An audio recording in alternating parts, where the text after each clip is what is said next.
Avantsika rehetra zay manaraka izao fandarana izao. Androany tena dia iresaka manokana mikasika ny fandraisan'ny FFKM anjara amin'ny fampihavanam-pirenena. Ny zavatra mahagaga amin'ny resaka FFKM dia isaky ny mandalo ny SADC dia manjanjara ny FFKM. Dia gaga hoe inona marina ambadika izay. Fa nazana zany dia zava-dehibe ny fandraisana ny FFKM anjara eo amin'ny fampihavanam-pirenena. Satria raha eto Madagasikara ny jerena dia ny kristianina no maro, ary noho izany manana influence bebe koa ny FFKM amin'izany famahana olana izany. Ny olana fotsiny dia zao, tsara faharetany FFKM hoe réconciliation politique ve no tiandreo atao sa réconciliation nationale, satria zavatra roa samihafa ireo. Anisan'ny facteur de succès zany ny détermination ny litige. Efa misy ny institution io hitondra an'izay fampihavanana zay dia ny FFKM, ka tsara zany ny FFKM raha faharetany tsara ahafantarany vahoaka hoe inona marina le réconciliation tiany atao. Satria zao, raha resaka réconciliation tiany FFKM atao amin'izao fahitako azy dia réconciliation ny ex-président izy io, satria ny président anankidimy no manana solon-tenao, ny président teo aloha zany sy ny président amperinasa. Fa ohatrany tsy voakasika le vahoaka, ahoana ny ilazana reo hoe nationale le réconciliation nefa le vahoaka tsy voakasika. Zay ny réconciliation misy.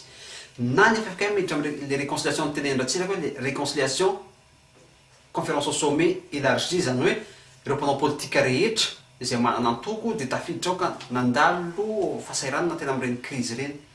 Dia mbola réconciliation politique foana ny anaran'izay. Fa raha ohatra kosa izy ity réconciliation nationale, raha ny fijeriko azy dia tsotra.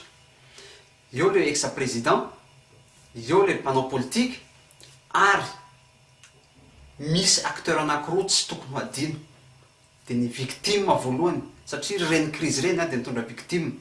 Raha resitsika fotsiny tamin'ny 7 février nisy maty, nisy ny tapatongotra. Le victime direct zany tokony jerena manokana hoe ahoana no ampidirana reny victime reny anatin'le processus de réconciliation, satria reny ny tena ny harany ny crise mivantana. Ohatra hoe le raim-pianakaviana, ohatra chauffeur taxi brosy, voatifitra ny tongony tapaka, tsy afaka mitondra taxi brosy izy, victime direct izy, nefa fianakaviana zany subira an'izay conséquence n'izay favoazan'izay, dia lasa victime indirect ny fianakaviana. Donc zany ny victime tsy tokony adino, satria tanitandalana koa antsika Madagasikara rehefa hiavana hamela heloka dia aoka ninanao ny heloka sy ny voan'le heloka zany no hiavana ray koa. Misy koa ny victime izay qualifievako hoe victime générale. Terme moa zany ahaka ny tsirairay fa ny anazy zany zay ny qualifievako azy hoe victime générale dia ny vahoaka malagasy. Tokony anjay anjara anatin'izany processus de réconciliation zany mivantana ny vahoaka malagasy. Ahoana hoe nareo fantaniana hoe ahoana ny fomba raisan'ny malagasy 22 millions anjara amin'izany réconciliation zany. Ny malagasy nefa nifidy soloteny, misy ataonao hoe solombavam-bahoaka, ary solombavam-bahoaka misy filohany. Noho izany ny filohan'ny antenimieram-pirenena zany solotenan'ny vahoaka, tokony ny solotenan'ny vahoaka koa anatin'izany réconciliation zany. Raha ireo olona roa zany no miaraka ao rehetra, zay no antsoina hoe réconciliation nationale. Fa raha mbola tia fitondrany FFKM azy ity fahitako azy dia réconciliation politique izy ity. Na dia zany na tsy zany ara olana anankiray tsy maintsy vahana io réconciliation politique io. Ka mba hampisy succès an'izany dia araka ny fanteneko teo tokony déterminevan'ny FFKM hoe inona marina ny conflit, inona ny origine ny conflit, iza daholo ny parti ao anatin'le conflit. Zay ny asa tokony ataon'ny FFKM voalohany. Avy eo ny FFKM maka ny aviany tsirairay amin'ireo hoe inona ny avianareo mikasika an'io olana io. Dia anjaran'ny FFKM no manao regroupement ary mi-unifier solution. Maromaro zany ny FFKM. Izay solution zay no hitondrany FFKM ny discussion io. Fa raha tsy solution iraisany fa tonga dia objectif fotsiny réconciliation. Réconciliation tsy ho tonga amin'izany mihitsy tsika raha tsy misy étape arahany. Ka zay mahatonga hoe mila maka an'izay disposition ny FFKM rehefa manana solution amin'izay ny FFKM, solution izay avy amin'ny consultation n'ireo mpanao politika ireo, dia iny no ezany atambatambatra ary ezay unifiena, jerevany hoe iza tena solution mety kokoa ary mety ho ekeny rehetra kokoa. Fa ny tena olana dia ity, tsara ny réconcilier, tsara daholo zany rehetra zany.